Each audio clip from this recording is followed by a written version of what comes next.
Hello guys, कैसे हैं आप लोग। आज मैं आपको एक ऐसी कहानी सुनाने जा रहा हूँ जो कि एक भाई और एक बहन की है, जो कि एक ही कमरे में पाए जाते हैं दिल्ली के कमला मार्केट यानी कि जीबी रोड में। तो चलिए, इस स्टोरी को पूरा सुनने के लिए आप हमारे वीडियो में बने रहिए और पूरा स्टोरी सुनिए। दरअसल ये कहानी जो है उत्तर प्रदेश के लखनऊ शहर की है। तो गाइज, हर आपको पता होता है कि हर गांव में हर घर में लोग चाहते हैं कि सब लोग जॉब करें। तो भाई और बहन, बहन तो बड़ी थी और भाई छोटा था। तो बहन, घर में कोई कमाने वाला था नहीं, बहन थी। तो बहन सोची कि हम जॉब करते हैं और घर का खर्चा चलाते हैं, चलना चाहिए।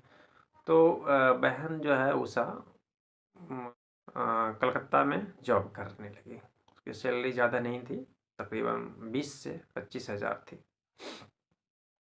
तो काफ़ी दिन काम करते करते हो गए थे, दिन काफ़ी हो गए थे और घर के खर्चे बढ़ रहे थे। तो उषा की एक सहेली मिलती है जिसका नाम होता है विभा। तो विभा और उषा दोनों एक अच्छे से दोस्त हो जाते हैं। काफ़ी दिन एक दूसरे को से साथ रहते हैं। विभा जो होती है, विभा किसी से कांटेक्ट रहती है उसका, जो कि धंधा का काम करती है। तो विभा का कांटेक्ट था किसी धंधे वाले से। तो काफ़ी दिन दोस्ती बना करके फिर उसने अपना प्लान बनाया, एक गेम बनाया कि किस तरह से हम उषा को फंसाएं। तो उसने एक खाका तैयार कर लिया और अपने जो उसका ऊपर बॉस था उससे बात कर ली कि हमारे पास एक लड़की है उषा नाम की, उसको अपने चंगुल में लेना है। तो उषा जो है सीधी सादी लड़की थी, अच्छी थी, बहुत ही खूबसूरत थी। और इसी के चलते उसको जो है फंसाना चाहा विभा ने। तो करते करते क्या हुआ, काफ़ी दिन जॉब कर रही थी, सहेली बन गई थी। फिर धीरे धीरे एक दूसरे के ऊपर विश्वास तो हो ही जाता है।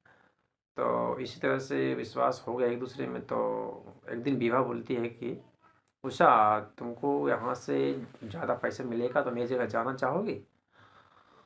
तो बोलती है उषा कि ठीक है, हम जाना चाहेंगे, क्योंकि हमें भी ज़्यादा पैसे की ज़रूरत है। तो कुछ ही उषा की क्या सैलरी वगैरह क्या मिल जाएगा? तो विभा ने बोले कि बहुत अच्छी सैलरी मिलेगी, खास काम भी नहीं है, आराम से बैठना है, ऑफिस में जॉब करना है, लिखना पढ़ने वाला काम है। तो बोले ठीक है, मैं कर लूँगी। तो उसने बोला ठीक है, तुम ऐसा करो, यहाँ से सारा एक लड़के के साथ उसने भेजना है, किसी अशरफ नाम के साथ लड़के के साथ उसको भेजना था। उसने अशरफ को फ़ोन किया, अशरफ ने आया, बोला कि इस लड़की को दिल्ली ले जाना है, वहाँ जॉब के लिए ऑफ़र है। ये मेरे लिए ऑफ़र आया था।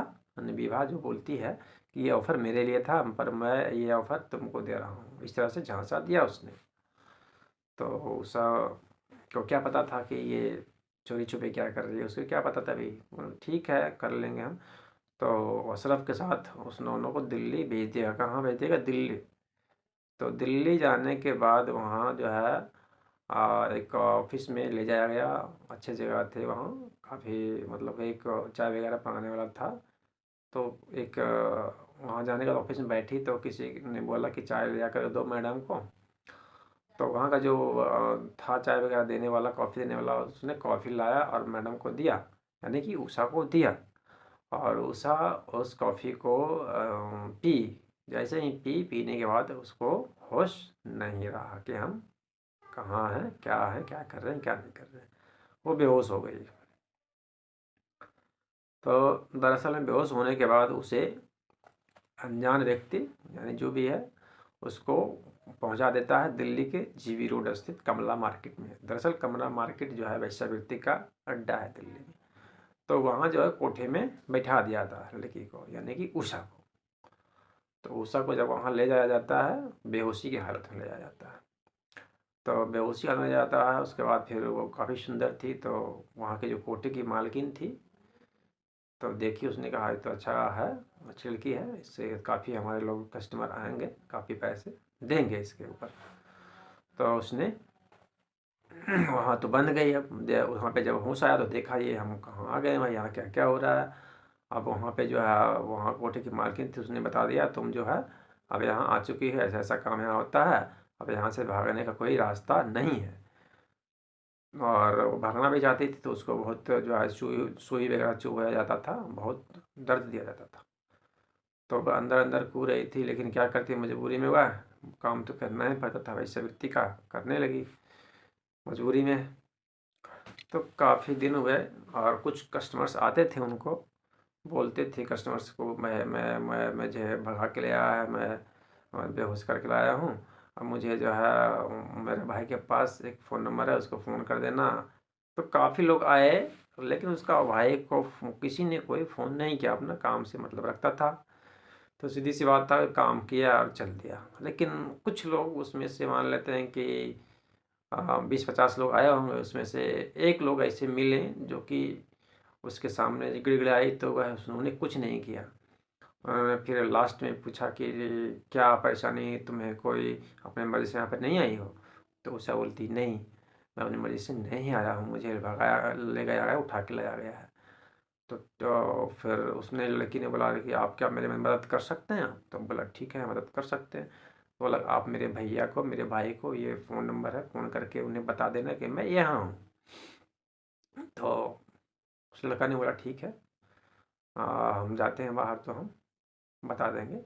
और दरअसल वो लड़की जहाँ रहती थी, और वो जो लड़का जो आया था कस्टमर बन के, यानी कस्टमर ही था, तो वो भी वहीं का था, नहीं वो भी लखनऊ का ही था। तो लखनऊ के नाते फिर उन्होंने कहा कि मैं हेल्प करूँगा। तो उसने गया और भाई को फ़ोन किया, उसका नंबर जो दी थी उसके भाई को फ़ोन किया, और उसने सारी आपबीती बताई कि ये जो है हम दिल्ली में, तो तुम्हारी बहन एक है जो ऐसी ऐसी जगह में फंसी हुई है। तो भाई सुना तो उसको तो उसके तो होश उड़ गए, उन्होंने कहा अब क्या होगा, कैसे क्या होगा। फिर उसने दिल को संभाला और कहा ठीक है भैया, थैंक यू, आपने जो बता दिया मेरी बहन के बारे में, बहुत दिन से ढूंढ रहा था। तो बोला कि ठीक है, तो हम जाते हैं। तो वो जो है सो जाने की तैयारी करने लगा, लेकिन अगर एकाएक अगर जा करके बोल देता कि हमें हमारी बहन यहाँ है वहाँ है, तो शायद उसको भी मार देता और उसकी बहन को भी मार दिया जाता। लेकिन ऐसा नहीं करना था, उसने होश से काम किया, पहले एक प्लानिंग बनाया कि प्लान के तहत क्या करना है। तो उन्होंने एक प्लान बनाया कि एक कस्टमर बन करके, वो एक कस्टमर बन के वहाँ जाता है, दिल्ली के कमला मार्केट में कोठे नंबर में, जितना कोठे में वो थी उस कोठे पे जाता है, और रियलिटी को पता लगाने के लिए उन्होंने जाता है कि मेरी बहन वास्तविक में यहाँ है या नहीं है। तो वहाँ जाने के बाद काफ़ी लड़कियों को दिखाता है कोठे वाले कि कौन सा पसंद है, ये पसंद है, वो पसंद है, वो पसंद है। बहुत सारे फ़ोटो को देखता है, बहुत सी लड़कियों को देखता है, लेकिन वो किसी को पसंद नहीं करता, क्योंकि उससे तो अपनी बहन का चेहरा तो दिखना था। तो उसने अपनी जो है सो कोई पसंद नहीं किया, तो आखिर में कोठे की मालकिन थी उसको बुलाया। तो मैं ठीक है, इनमें से कोई पसंद नहीं है तो एक लड़की है वो भी कमरे में है, थोड़ा देर के बाद मैं आ, दिखा दूंगा। तो लड़का बोला, नहीं कि लड़की का भाई जो था उन्होंने बोला ठीक है, मैं वेट कर लेता हूँ आधा घंटा 1 घंटा, कोई दिक्कत नहीं है। तो थोड़ा देर हुआ, फिर उसकी जो बहन थी वो खाली हुई कमरे से बाहर आई, तो उसको कोठी के मालकिन ने उसको वहाँ पे से ले गया और दिखाया, बोला कि ये लड़की पसंद है। तो लड़का बोला, यानी उसका भाई बोला कि हाँ ये पसंद है, तो तुम्हें जो पैसे चाहिए मिल जाएंगे। तो दोनों को एक कमरे में बंद कर दिया गया। तो वास्तविक बात है, दोनों को बंद कर दिया, तो ये तो अंदर आने के बाद उसकी बहन तो बहुत रोना रोना चाहिए, लेकिन भाई जो था उसके मुंह को बंद कर दिया और बोला अभी कुछ मत करना, कुछ भी आवाज़ नहीं बाहर जाने चाहिए भाई, हम सब तुमको बताते हैं, अभी शांत रहो, रोना वही मत है, कुछ भी नहीं करना है यहाँ, एक बुद्धि से काम लेना है। उन्होंने अपनी बहन को चुप रखा और धीरे धीरे बात करने लगे। करते करते 1 घंटा हो गया, तो 1 घंटे का समय होता है, 1 घंटा होता है, दरवाज़ा खटखटाया जाता है। फिर आवाज़ आता है अंदर से, ये दोनों बोलता है कोई नहीं, आप थोड़ा और समय दे दो, जो पैसे लेना होगा ले लेना, लड़का बोलता है, यानी कि उसका भाई बोलता है लड़के का भाई। बोला ठीक है, कोई बात नहीं।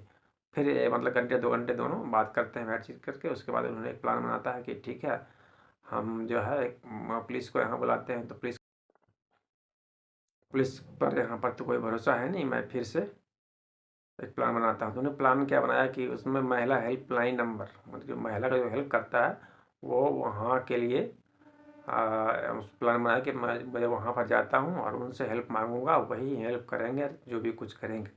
लड़की बोली ठीक है भैया, भाई तुम करो जैसे भी करना है। तो फिर जो है जो भी पैसा हुआ उन लोगों को दे दिया गया। उसके बाद फिर वहाँ से जा करके निकलता है और उसका भाई और सीधा महिला हेल्पलाइन नंबर पर फ़ोन करता है और वहाँ जाता है। वहाँ और वहाँ जाने के बाद सारी कहानी वो बताता है। तो जो है वो उन्होंने सारा रिपोर्टिंग तो लिख लिया और एफआईआर करवाया। और वहाँ से एक एफआईआर हुआ और एक एफआईआर लखनऊ से हुआ। जब वहाँ से वो जहाँ नौकरी के नाम से झांसा दिया गया वहाँ एक पता नहीं दोनों तरफ एफआईआर हुआ। और महिला हेल्पलाइन नंबर ने डीसीपी को कॉल किया और डीसीपी ने वहाँ को एसपी को कॉल किया। और इसी तरह से तार जुड़ते हुए फिर लड़के को बुलाया गया। लड़के को बुलाया गया, ठीक है, उन लोगों को ऐसे तो पकड़ा नहीं जा सकता है, अब जो थोड़ा सा और भी मदद करना पड़ेगा तुमको। तो लड़की का भाई बोला ठीक है मैं करूँगा। तो जो वहाँ का जो तो एसपी था उन्होंने कहा कि तुमको उसी कोठे में आपको जाना है कस्टमर बन करके फिर से, तभी उसमें रेड हम डालेंगे, तभी तो पकड़ा जाएगा। तो लड़का बोला ठीक है मैं जाऊँगा। तो लड़का ने उस कोठे में फिर से एक कस्टमर बन के जाता है और अपनी बहन को ही पसंद करता है और एक कमरे में दोनों बैठकर बातचीत करने लगते हैं। इस और उसके बाद जो है बहन बहुत फिर रोने लगती है। फिर मुझे चुप करता है, कहता है कि नहीं सारा काम हो गया है, मैं सारा फिटिंग करके आ गया हूँ, प्रशासन जल्दी ही पुलिस यहाँ रेड मारने वाली है। तो रेड मारने वाली है ऐसा बोला तो बहन ने थोड़ा सा उसको अंदर से हिम्मत आया। और थोड़ी देर जैसा होता है 10 से 15 मिनट कि पुलिस का रेड वहाँ पड़ता है। पुलिस का रेड पड़ते ही सारे जो हाँ कस्टमर होते हैं भागा, अफरा तफरी होता है, सब भाग जाते हैं। और जो है सो सब जगह खोले जाते हैं, सारे किवाड़े खिड़की जो भी दरवाजे होते हैं सबको खुलवाया जाता है। और जो है लास्ट में लड़का यानी कि जो एक भाई एक बहन के जो कमरे थे उस कमरे में झांका जाता है, देखा जाता है तो ये दोनों हैं। तो प्रशासन ने जस्ट उनको जो है रिहा किया और सारा जो पेपर था ले बना करके दिया और उसका जो है लाइसेंस था उसको रद्द कर दिया। यानी कोटे की मालकिन जो थी उसका लाइसेंस को रद्द कर दिया गया और दोनों को एक भाई बहन को मिला करके उसको घर तक पहुंचा दिया गया। तो ये जो है कहानी आपको कैसा लगा? अगर अच्छा लगा तो प्लीज़ हमारे चैनल को लाइक कीजिए, सब्सक्राइब कीजिए, कमेंट कीजिए, शेयर कीजिए और ऐसी कहानियों को सुनने के लिए आप हमें सपोर्ट कीजिए। Thank you so much. All the best. आपका दिन शुभ हो।